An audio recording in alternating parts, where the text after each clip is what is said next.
Revelation 21 is divided into 4 sections. Revelation 21, 1 through 7. God dwells with his people.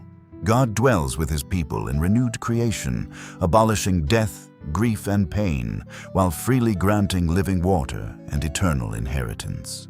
Verse 4 captures an important idea in this passage. He will wipe every tear from their eyes. There will be no more death or mourning or crying or pain, for the old order of things has passed away. Verses 8 through 14. The bride and the holy city. The Lamb's radiant bride descends as God's holy city, built on Israel's 12 gates and the apostles' 12 foundations. A memorable verse from this section is verse 9. One of the 7 angels who had the 7 bowls full of the 7 last plagues came and said to me, "Come, I will show you the bride, the wife of the Lamb."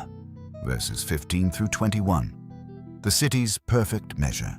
God's perfectly measured cubic city shines with precious foundations, pearl gates, and streets of transparent gold. The verse to notice here is verse 16. The city was laid out like a square, as long as it was wide. He measured the city with a rod and found it to be 12,000 stadia in length, and as wide and high as it is long. Verses 22 through 27. God and the Lamb are its light. God and the Lamb are the city's sanctuary and light, welcoming purified nations while excluding everything impure. Verse 23 is a strong anchor for this section. The city does not need the sun or the moon to shine on it, for the glory of God gives it light, and the Lamb is its lamp. We are about to read through Revelation chapter 21 from the beginning. Then I saw a new heaven and a new earth, for the first heaven and the first earth had passed away, and there was no longer any sea. I saw the holy city, the new Jerusalem, coming down out of heaven from God, prepared as a bride beautifully dressed for her husband. And I heard a loud voice from the throne saying, "Look, God's dwelling place is now among the people, and he will dwell with them. They will be his people, and God himself will be with them and be their God. He will wipe every tear from their eyes. There will be no more death or mourning or crying or pain, for the old order of things has passed away."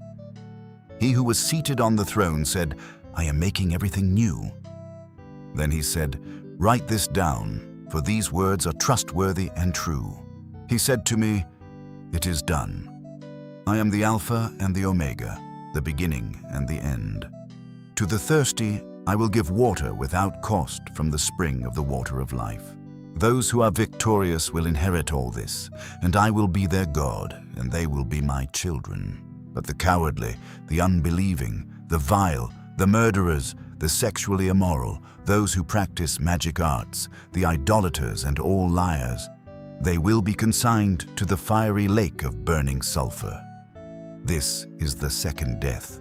One of the 7 angels who had the 7 bowls full of the 7 last plagues came and said to me, "Come, I will show you the bride, the wife of the Lamb." And he carried me away in the Spirit to a mountain, great and high, and showed me the holy city, Jerusalem, coming down out of heaven from God. It shone with the glory of God, and its brilliance was like that of a very precious jewel, like a jasper, clear as crystal. It had a great high wall with 12 gates, and with 12 angels at the gates. On the gates were written the names of the 12 tribes of Israel. There were 3 gates on the east, 3 on the north, 3 on the south, and 3 on the west. The wall of the city had 12 foundations, and on them were the names of the 12 apostles of the Lamb. The angel who talked with me had a measuring rod of gold to measure the city, its gates and its walls. The city was laid out like a square, as long as it was wide. He measured the city with the rod and found it to be 12,000 stadia in length, and as wide and high as it is long. The angel measured the wall using human measurement, and it was 144 cubits thick. The wall was made of jasper, and the city of pure gold, as pure as glass. The foundations of the city walls were decorated with every kind of precious stone.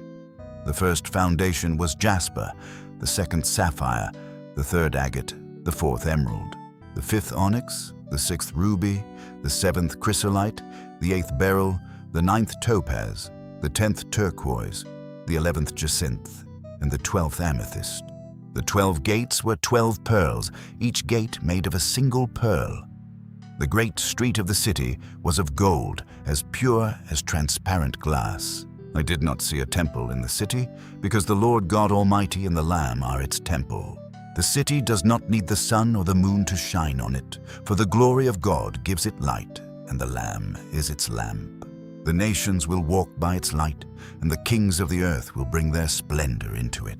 On no day will its gates ever be shut, for there will be no night there. The glory and honor of the nations will be brought into it. Nothing impure will ever enter it, nor will anyone who does what is shameful or deceitful, but only those whose names are written in the Lamb's book of life.